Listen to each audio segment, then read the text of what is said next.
Hello दोस्तों, welcome back to my YouTube channel. दोस्तों, आज की इस वीडियो में हम जानेंगे गुलाम वंश से संबंधित टॉप 35 क्वेश्चंस जो लगातार कॉम्पिटिटिव एग्जाम में पूछे जाते हैं। दोस्तों, अगर आप चैनल पर नए हैं तो चैनल को सब्सक्राइब कीजिए क्योंकि इसी प्रकार की वीडियोस हमारे चैनल पर लगातार अपलोड की जाती हैं। दोस्तों, मैंने अंत में एक क्वेश्चन भी पूछा है, उस क्वेश्चन का आंसर आपको कमेंट सेक्शन में बताना है। तो आइए बिना समय गवाए इस वीडियो की शुरुआत करते हैं। हमारा फर्स्ट क्वेश्चन है, गुलाम वंश का संस्थापक कौन था? दोस्तों, इस क्वेश्चन का राइट आंसर है ऑप्शन ए, कुतुबुद्दीन ऐबक। कुतुबुद्दीन ऐबक गुलाम वंश का संस्थापक था। अगला प्रश्न है, कुतुब मीनार का निर्माण किसने शुरू कराया?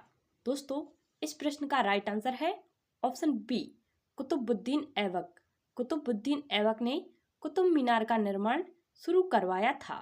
अगला प्रश्न है, कुतुब मीनार का निर्माण पूरा किसने कराया? कुतुब मीनार का निर्माण पूरा किसने कराया? तो दोस्तों, राइट आंसर हो जाएगा ऑप्शन ए, इल्तुतमिश। इल्तुतमिश ने कुतुब मीनार का निर्माण पूरा करवाया था। गुलाम वंश की पहली महिला शासिका कौन थी? दोस्तों, right answer option B, Razia Sultan. Razia Sultan गुलाम वंश की पहली महिला शासिका थीं। अगला प्रश्न है, गुलाम वंश का शासनकाल कब से कब तक रहा? दोस्तों, गुलाम वंश का शासनकाल कब से कब तक रहा? तो आपको याद रखना है ऑप्शन ए, 1206 से 1290 तक रहा गुलाम वंश का शासन। अगला प्रश्न है, दिल्ली सल्तनत की स्थापना कब हुई? दिल्ली सल्तनत की स्थापना कब हुई? इस प्रश्न का राइट आंसर हो जाएगा ऑप्शन बी, 1206। 1206 में दिल्ली सल्तनत की स्थापना हुई। अगला प्रश्न है, कुतुबुद्दीन ऐबक को किस नाम से जाना जाता था? कुतुबुद्दीन ऐबक को किस नाम से जाना जाता था? तो इसका right answer option B, Lakh Bakhsh. Lakh Bakhsh के नाम से जाना जाता था कुतुबुद्दीन ऐबक को। अगला प्रश्न, कुतुबुद्दीन ऐबक की मृत्यु कैसे हुई? इस प्रश्न का राइट आंसर ऑप्शन बी, घोड़े से गिरकर। अगला प्रश्न है, आईएमपी क्वेश्चन है, इसको आपको ध्यान से देखना है। क्वेश्चन नंबर 9, बलबन का असली नाम क्या था? बलबन का असली नाम क्या था? Right answer option C, Ghiyasuddin Balban. Ghiyasuddin Balban Balban का असली नाम था। अगला प्रश्न है, दिल्ली सल्तनत का सबसे मजबूत शासक कौन था? दोस्तों, दिल्ली सल्तनत का सबसे मजबूत शासक ऑप्शन बी, बलबन। बलबन था। अगला प्रश्न है, इल्तुतमिश को किस पद से नवाजा गया था? इल्तुतमिश को किस पद से नवाजा गया था? दोस्तों, इस प्रश्न का राइट आंसर ऑप्शन डी, सुल्तान ए इस्लाम।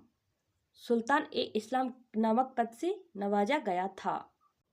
गुलाम वंश के दौरान सिक्के किसने चलवाए? गुलाम वंश के दौरान सिक्के किसने चलवाए? Right answer option B, Iltutmish. Iltutmish ने चलवाए थे।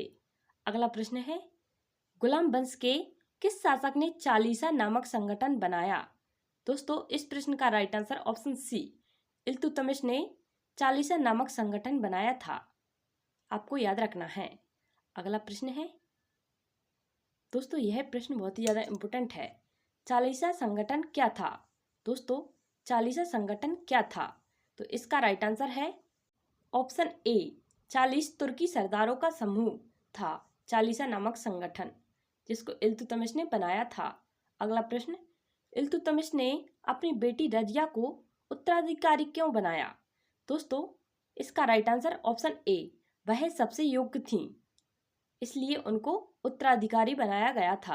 अगला प्रश्न, गुलाम वंश का अंतिम शासक कौन था? गुलाम वंश का अंतिम शासक कौन था? Right answer option D, Kaiqubad. Kaiqubad गुलाम वंश का अंतिम शासक माना जाता है। अगला प्रश्न है, गुलाम वंश के दौरान मंगोल आक्रमण किसके समय हुआ? गुलाम वंश के दौरान मंगोल आक्रमण किसके समय हुआ था? दोस्तों, इस प्रश्न का right answer option C, Balban. Balban के समय हुआ था मंगोल आक्रमण।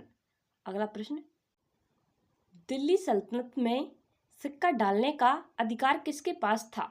दोस्तों, इस प्रश्न का राइट आंसर ऑप्शन सी, सुल्तान के पास था। अगला प्रश्न है दोस्तों, इस प्रश्न को आपको ध्यान से देखना है। बलबन ने अपने प्रशासन में कौन सी नीति अपनाई थी? या बलबन ने अपने प्रशासन में कौन सी नीति अपनाई? तो दोस्तों, इस प्रश्न का राइट आंसर ऑप्शन ए, कठोर दंड नीति अपनाई थी बलबन ने। अगला प्रश्न है, कुतुब मीनार किसकी याद में बनाई गई थी?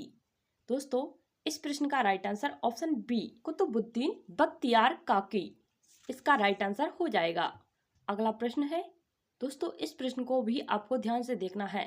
रजिया सुल्तान की मृत्यु कहाँ हुई थी? रजिया सुल्तान की मृत्यु कहाँ हुई थी? दोस्तों, इस प्रश्न का right answer option C, Kaithal. Kaithal में रजिया सुल्तान की मृत्यु हो गई थी।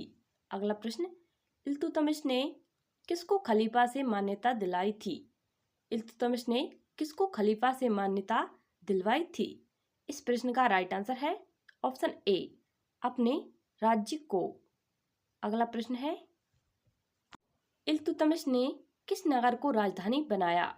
इल्तुतमिश ने किस नगर को अपनी राजधानी बनाया? इस प्रश्न का राइट आंसर ऑप्शन ए, दिल्ली। अगला प्रश्न, गुलाम वंश के दौरान मुख्य धर्म क्या था? गुलाम वंश के दौरान मुख्य धर्म क्या था? राइट आंसर ऑप्शन सी, इस्लाम। गुलाम वंश के दौरान इस्लाम धर्म था। अगला प्रश्न है, बलबन के बाद किसने शासन संभाला? बलबन के बाद किसने शासन संभाला? Right answer option A, Kaiqubad. Kaiqubad ने बलबन के बाद शासन संभाला था। अगला प्रश्न है, गुलाम वंश के किस शासक ने दीवाने आरिज की स्थापना की? दोस्तों, इस प्रश्न का right answer option B, Iltutmish. Iltutmish ने की थी दीवाने आरिज की स्थापना। अगला प्रश्न, दिल्ली सल्तनत के कौन से शासक को नायक कहा जाता था? दिल्ली सल्तनत के कौन से शासक को नायक कहा जाता था? Right answer option B, Qutubuddin Aibak. Qutubuddin Aibak को नायक कहा जाता था। अगला प्रश्न, किस शासक ने गुलाम वंश का विस्तार दक्षिण भारत तक किया? किस शासक ने गुलाम वंश का विस्तार दक्षिण भारत तक किया? राइट आंसर ऑप्शन ए, इल्तुतमिश। दोस्तों, इसी प्रकार हमारा अगला प्रश्न है, गुलाम वंश का कौन सा सुल्तान सबसे लंबे समय तक गद्दी पर रहा? तो दोस्तों, इस प्रश्न का राइट आंसर ऑप्शन ए, इल्तुतमिश। नेक्स्ट प्रश्न IMP क्वेश्चन है, इल्तुतमिश की मृत्यु कब हुई? इल्तुतमिश की मृत्यु कब हुई? दोस्तों, इस प्रश्न का राइट आंसर ऑप्शन ए, 1236 ईस्वी। दोस्तों, इस बात को याद रखना है कि इल्तुतमिश की मृत्यु 1236 में हुई थी। अगला प्रश्न, रजिया सुल्तान की शासन अवधि क्या थी? रजिया सुल्तान की शासन अवधि क्या थी? दोस्तों, इस प्रश्न का राइट आंसर ऑप्शन ए, 1236 से 1240। अगला प्रश्न, गुलाम वंश के दौरान एकता प्रणाली किसने शुरू की? दोस्तों, इस प्रश्न का right answer option B, Iltutmish. Iltutmish ने गुलाम वंश के दौरान एकता प्रणाली शुरू की थी। अगला प्रश्न है, गुलाम वंश के किस सुल्तान ने न्याय व्यवस्था को मजबूत किया? दोस्तों, इस प्रश्न का right answer option B, Balban. Balban ने न्याय व्यवस्था को मजबूत किया था। इसको आपको याद रखना है। नेक्स्ट प्रश्न, गुलाम वंश के किस शासक ने शाही खानदान का सिद्धांत लागू किया? दोस्तों, इस प्रश्न का right answer option B, Balban. दोस्तों, अगला प्रश्न एंड लास्ट क्वेश्चन, गुलाम वंश के किस शासक ने दरबार ए खास और दरबार ए आम की परंपरा शुरू की? दोस्तों, इस प्रश्न का राइट आंसर आपको कमेंट सेक्शन में बताना है। इस वीडियो को यहीं पर समाप्त करते हैं। दोस्तों, वीडियो कैसी लगी कमेंट सेक्शन में ज़रूर बताइए। Thanks for watching. Thank you so much.